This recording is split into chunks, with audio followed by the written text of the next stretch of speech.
അങ്ങനെ ഞങ്ങളും യാത്ര തിരിക്കുകയാണ്. പകലെന്നോ രാത്രിയൊന്നും ഇല്ലാതെ ഓടിക്കൊണ്ടിരിക്കണം ഒരിക്കലും ഉറങ്ങാത്ത നഗരമായ മുംബൈയിലേക്ക്. തുടക്കം ഗംഭീരമായിരുന്നു. കളഞ്ഞു കിട്ടിയ ലോട്ടറിക്ക് ഒന്നാം സമ്മാനം അടിച്ചു എന്ന് പറയണ പോലെ വിൻഡോ സീറ്റ് കിട്ടി, ഫ്രീ ഫുഡ് കിട്ടി, എല്ലാത്തിലും മേലെ കുറച്ചധികം നല്ല സിനിമകളും പാട്ടുകളുമുള്ള ഇൻഫ്ലൈറ്റ് എൻ്റർടൈൻമെൻറ്റ് സിസ്റ്റവും.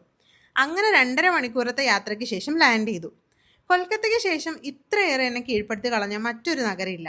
മഴയാവട്ടെ, ആഹാരമാവട്ടെ, മറ്റ് കാഴ്ചകളാവട്ടെ, എന്തിന് ഇവിടുത്തെ തിരക്ക് പോലെ എന്നെ കൂടുതൽ ഈ നഗരത്തോട് അടുപ്പിച്ചിട്ടേ ഉള്ളൂ.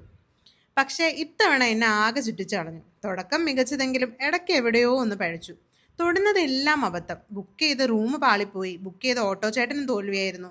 എന്തിനേറെ പറയണം, ഓട്ടോ, കാറ്, ലോക്കൽ ട്രെയിൻ, കാൽനട അങ്ങനെ അലഞ്ഞു തിരിഞ്ഞ് നടക്കുമ്പോൾ അതാ ഒരു board, taste of Kerala. Thomaskutty വിട്ടോടാ എന്ന് പറഞ്ഞ് ഭാണ്ഡക്കെട്ടും തൂക്കി ഒരൊറ്റ ഓട്ടം. നല്ല ഊണും കഴിച്ച് പുറത്തേക്ക് ഇറങ്ങിയപ്പോൾ തന്നെ വേറൊരു മലയാളിയുടെ ഹോട്ടലും. ബഡ്ജറ്റിൻ്റെ കയ്യിൽ ഒതുങ്ങിയില്ലെങ്കിലും പറയാതെ വയ്യ, നല്ല കിടിലം സ്റ്റേ. ഈ മുംബൈയുടെ ഒരു കാര്യേ, ചുറ്റിക്കറക്കിയെങ്കിലും ലാസ്റ്റ് കറക്റ്റ് സ്ഥലത്ത് തന്നെ കൊണ്ടിറക്കി. ഗേറ്റ് വേ ഓഫ് ഇന്ത്യയുടെ അടുത്ത്, കേരള ഫുഡ് കിട്ടുന്ന സ്ഥലത്ത്. എന്താ അല്ലേ? അപ്പോൾ വെൽക്കം ടു സ്റ്റോറീസ് ഓഫ് സാവൻസ് മുംബൈ സീരീസ്.